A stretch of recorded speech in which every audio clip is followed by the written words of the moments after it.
concitoyens. Africa Jom Center se réjouit de cette initiative. Pour nous, c'est un moment historique. C'est un moment exceptionnel de communion entre les gouvernants et les gouvernés. Parce que les premiers dysfonctionnements qu'on observe dans la démocratie, c'est en réalité ce déficit de communication entre gouvernants et gouvernés. C'est un moment essentiel aussi parce que c'est un moment de construction de la confiance dans une démocratie à la fois délibérative et dans une démocratie participative. Ça nous renvoie d'ailleurs à Athènes.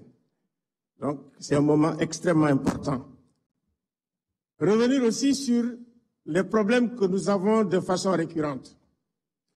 On ne peut pas améliorer la démocratie sénégalaise sans renforcer la culture des droits de l'homme, sans respecter les droits humains et les libertés fondamentales, sans considérer les acteurs des droits humains comme des amis cantonnés dans l'opposition et en faire des mal-aimés cantonnés au pouvoir. Je pense que ce sont des acteurs à part entière qu'il faut prendre tels qu'ils sont dans leur fonction critique. Parce que dans les deux précédents pouvoirs que nous avons, après les changements de régime, ce que nous avons observé depuis le président Wade, vous m'excusez, c'est la faiblesse et l'affaiblissement des institutions des droits de l'homme.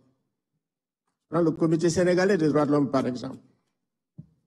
Donc, renforcer les institutions des droits de l'homme, ce qui a été fait avec la création de la Commission nationale des droits de l'homme, c'est important.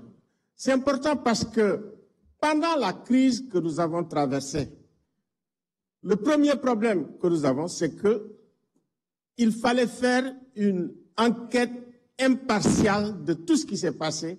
Et la meilleure institution pour le faire, et qui ne l'a pas fait, c'est l'Institution nationale des droits de l'homme. La crise de 2021 et de 2024.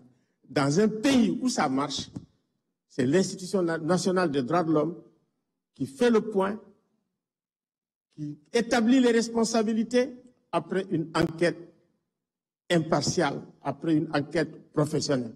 Je pense que ce n'est pas trop tard encore pour le faire.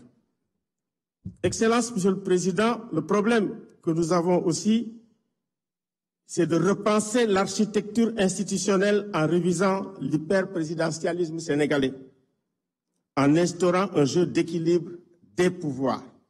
C'est extrêmement important parce qu'il arrive des moments où quand on veut conserver le pouvoir, on assujettit tous les autres pouvoirs. On assujettit tous les autres pouvoirs. Et ça, c'est un problème. Créer un équilibre et une harmonie entre l'état de droit et l'état social. L'état social avec le respect des droits économiques, sociaux et culturels. Parce que l'effondrement de l'état social est à la source de la plupart des graves crises que nous vivons dans la sous-région. Il faut prêter une attention. En réalité, c'est le modèle libéral qui a carrément fait effondrer l'État libéral, pas seulement en Afrique, mais un peu partout dans le monde. Construire un État impartial. Parce qu'en réalité, notre problème aussi, c'est cette espèce de permanence de l'État partisan depuis l'indépendance. Bref, voilà. En fait, quand nous parlons de l'État social, et nous parlons aussi de l'État impartial, c'est pour respecter le principe d'égalité qui est au fondement même de la démocratie.